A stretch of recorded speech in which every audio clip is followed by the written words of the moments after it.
Okay, let's dive right into this explainer. If you've ever wondered exactly how modern India secures its borders, its cyberspace, or even its nuclear arsenal today, well, it actually all traces back to one singular figure between 1998 and 2004.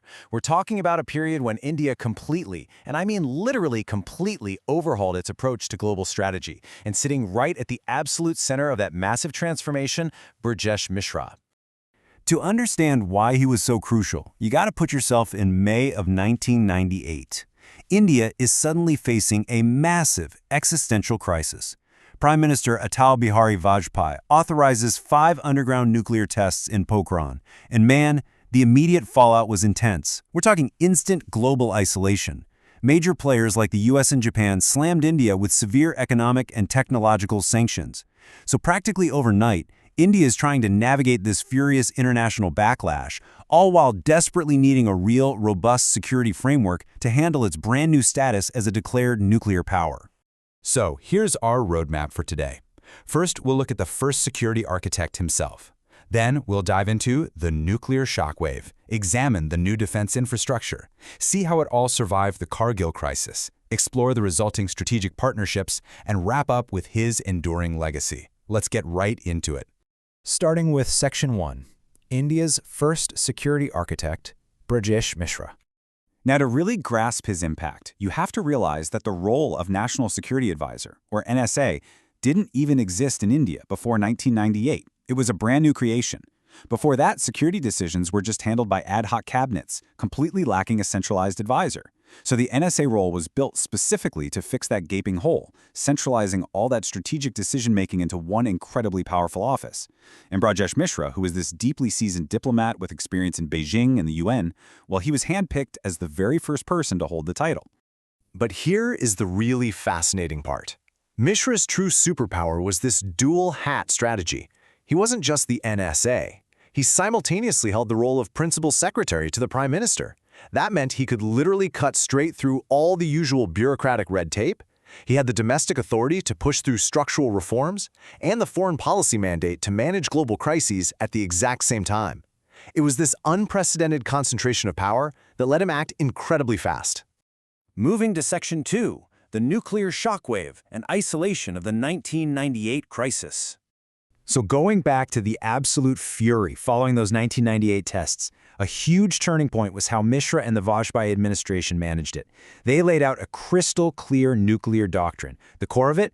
A credible minimum deterrent and a strict no-first-use policy. They were telling the world very explicitly that India's nuclear program was purely defensive. And Mishra used that exact doctrine to manage the backlash, steadily proving to the global community, especially the US, that India was a responsible, restrained nuclear power. And you know what? It worked. That careful diplomacy actually got the US to lift its sanctions after just 6 months. Which brings us to Section 3, forging new defense infrastructure. The NSC blueprint. To actually back up that new doctrine, Mishra essentially midwifed a totally structured 3-tiered National Security Council, or NSC. It's kind of like a pyramid. At the very top, you've got the political body led by the Prime Minister. In the middle tier, there's the Strategic Policy Group, handling all the interministerial coordination. And down at the foundational level, the National Security Advisory Board. These are the independent experts who actually sat down and drafted India's initial nuclear doctrine.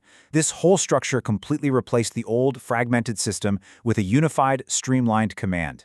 And he certainly didn't stop there. He birthed this entire alphabet soup of specialized agencies because, let's face it, the very definition of national security was rapidly expanding. He made sure India kept pace. He formally pulled technical intelligence and cyber defense right into the national framework. So we get the National Technical Research Organization for Technical Intel, the Defense Intelligence Agency for Military Intelligence, and CERT, the Computer Emergency Response Team, specifically to protect critical cyber infrastructure. Next up, Section 4, navigating the Kargil crisis, which was the ultimate stress test.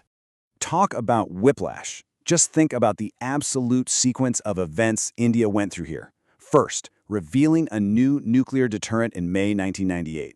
Then, an incredible pivot to peaceful dialogue in February 1999 when Prime Minister Vajpayee takes that famous bus ride to Lahore.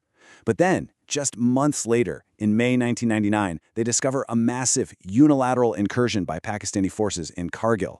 And then, finally, getting back to the diplomatic table in Agra in 2001, it is just a staggering cycle of deterrence, diplomacy, and outright conflict.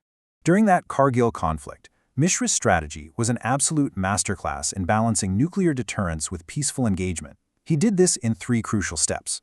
First, he strongly advised the military to strictly stay on the Indian side of the line of control, which perfectly preserved India's standing as a defender of international law. Second, he leveraged diplomatic channels to expose the incursion to the world. Combining that strict military firmness with calculated diplomatic restraint is exactly what secured crucial international support, especially from the United States, and ultimately forced a total withdrawal of the infiltrating forces. Moving on to Section 5, building global strategic partnerships and breaking the ice. It really raises a huge question, doesn't it? How do you go from being a global pariah under massive sanctions in 1998 to building major, defining strategic partnerships by 2004? Honestly, the answer largely comes down to Brajesh Mishra's formidable personal influence.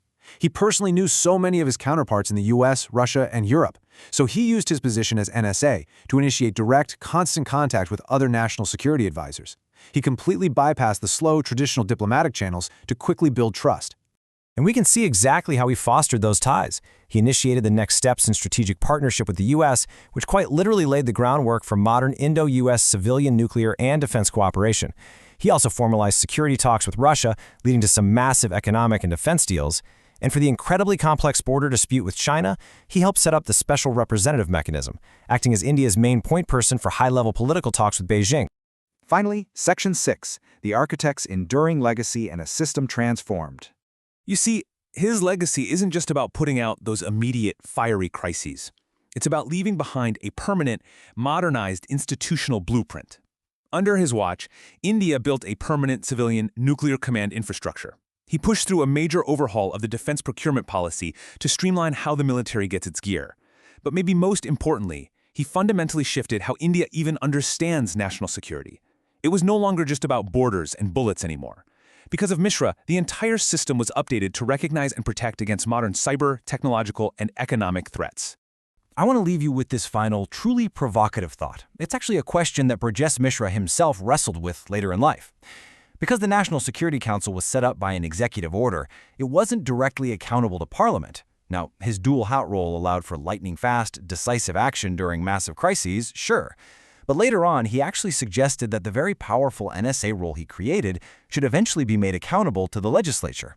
So it asks us to really think, in our dangerous, fast-moving world, how do democracies perfectly balance that need for rapid, concentrated security decisions with the absolute necessity of democratic checks and balances? It's a fascinating puzzle, and one we're still figuring out today.